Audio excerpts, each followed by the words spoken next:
থানকুনি পাতা কিন্তু পেটের জন্য একেবারেই মহৌষধি। সেটা থানকুনি পাতার রস হোক কিংবা পাতা বাটা, যে কোনো পদ্ধতিতেই এই পাতাটি খাওয়া পেটের জন্য খুবই উপকার। আজকে আমি এই থানকুনি পাতা দিয়ে খুবই সুস্বাদু পকোড়া রেসিপি আপনাদের সাথে শেয়ার করে নেব। আমি নিতুজ হেসেলে আপনাদের স্বাগত। আজকের রেসিপিটা শুরু করার আগে চ্যানেলটাকে সাবস্ক্রাইব করে নেবেন, যাতে সহজ রেসিপিগুলো আপনারা চাইলেই দেখে বানাতে পারেন। ভিডিওর শেষে লাইক দিয়ে কমেন্ট করবেন আর শেয়ার করে দেবেন। আমি আমার ছাদ বাগান থেকে বেশ কিছু টাটকা থানকুনি পাতা তুলে নিয়ে এসে ধুয়ে পরিষ্কার করে নিলাম। এবারে আমি নিয়ে নিচ্ছি 1 কাপ পরিমাণ মুসুরির ডাল। এই পকোড়াটা ডাল দিয়ে বানালেই কিন্তু খুব বেশি সুস্বাদু হবে।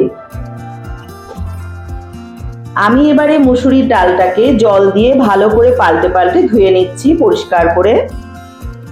ডালের মধ্যে যে পাউডার থাকে 2-3 বার করে ধুয়ে জল পাল্টে নিলে ডালটা পরিষ্কার হয়ে যায়। এবারে আমি একটা মিক্সির বাটির মধ্যে ধুয়ে নেওয়া পরিষ্কার মুসুরির ডালটাকে দিয়ে দিলাম। অল্প পরিমাণে একটু জল দিলাম যাতে একটা মসৃণ পেস্ট তৈরি করা যায়। একটা কাঁচা লঙ্কা দিয়ে এবারে আমি মিক্সি গ্রাইন্ডারে মিক্স করে নিয়েছি। দেখুন আমার ডাল বাটাটা একদম রেডি হয়ে গেছে। আমি একটা বাটিতে নামিয়ে নিয়েছি। এবারে আমি পাতাগুলোকে খুব ভালো করে ধুয়ে নিচ্ছি। যেহেতু আমার ছাদ বাগানের খুব বেশি ময়লা এতে নেই, তবুও আমি জল পাল্টে 2 বার করে ধুয়ে নিলাম পাতাগুলো। এবারে 1 চামচ পরিমাণ লবণ দিয়ে ভালো করে হাত দিয়ে চটকে চটকে পাতাটাকে একটু নরম করে নেব। এই লবণ দিয়ে চটকানোর কারণে পাতার থেকে বেশ খানিকটা জল বেরিয়ে আসবে, আর এই পাতার মধ্যে যে একটা তিতকুটে ভাব থাকে সেটাও অনেকটা কমে যাবে। ভালো করে চিপে নিয়েছি পাতাগুলোকে। এবারে আমি এর মধ্যে দিয়ে দিলাম 2 চামচ পরিমাণ চালের গুঁড়ো। চালের গুঁড়োটা দিলে কিন্তু খুব বেশি মুচমুচে হয়। আর তার মধ্যে দিয়ে দিচ্ছি 4 চামচ পরিমাণ ডাল বাটা।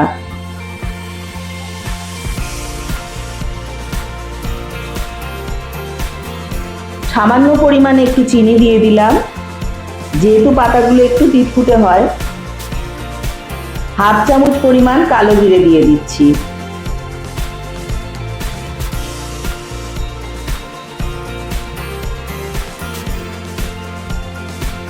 সামান্য একটু নুন দিয়ে দিলাম, যেহেতু আমি লবণ দিয়ে পাতাগুলোকে চটকে নিয়েছিলাম, সেই কারণে আমি খুব সামান্য পরিমাণে একটু লবণ এই জায়গায় দিয়ে দিলাম।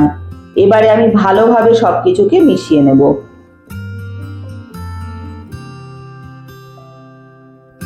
এর মধ্যে কিন্তু একেবারেই জল দেওয়া যাবে না। সময় আমি গ্যাসে কড়াই বসিয়ে পরিমাণ মতো সাদা তেল দিয়ে দিচ্ছি। তেলটা আমার গরম হতে থাক।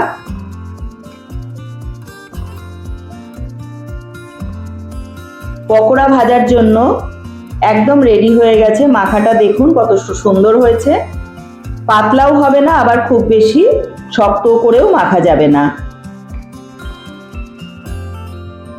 এবারে আমি হাতের সাহায্যে ছোট্ট ছোট্ট করে পকোড়াগুলোকে তেলের মধ্যে ছেড়ে দেব।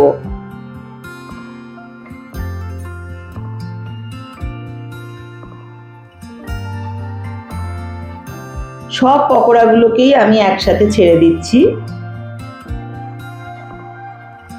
যেহেতু ডাল বাটা দেওয়া আছে, একটার সঙ্গে একটা গায়ে গায়ে লাগবেই না কখনো, তো একসঙ্গেই এগুলোকে দিয়ে দেওয়া যাবে ছোট ছোট করে।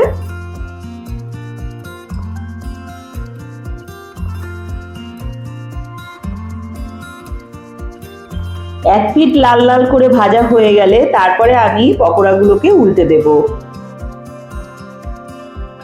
হয়ে গেছে এক পিঠ, আমি উল্টে দিলাম, দিয়ে অপর পিঠটাকেও ঠিক এরকম গোল্ডেন ব্রাউন করে ভেজে নেব।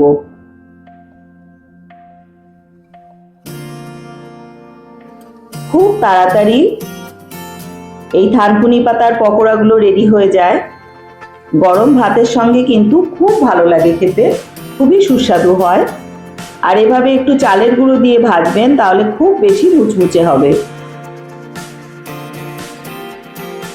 সব পকোড়াগুলোই লাল লাল করে ভাজা হয়ে গেছে। এবারে আমি তেল থেকে পকোড়াগুলোকে তুলে নেব।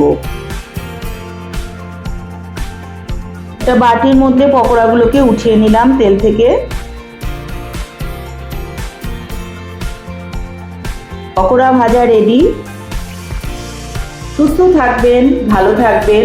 আমি নিতু, আবার আসছি পরের রেসিপি নিয়ে।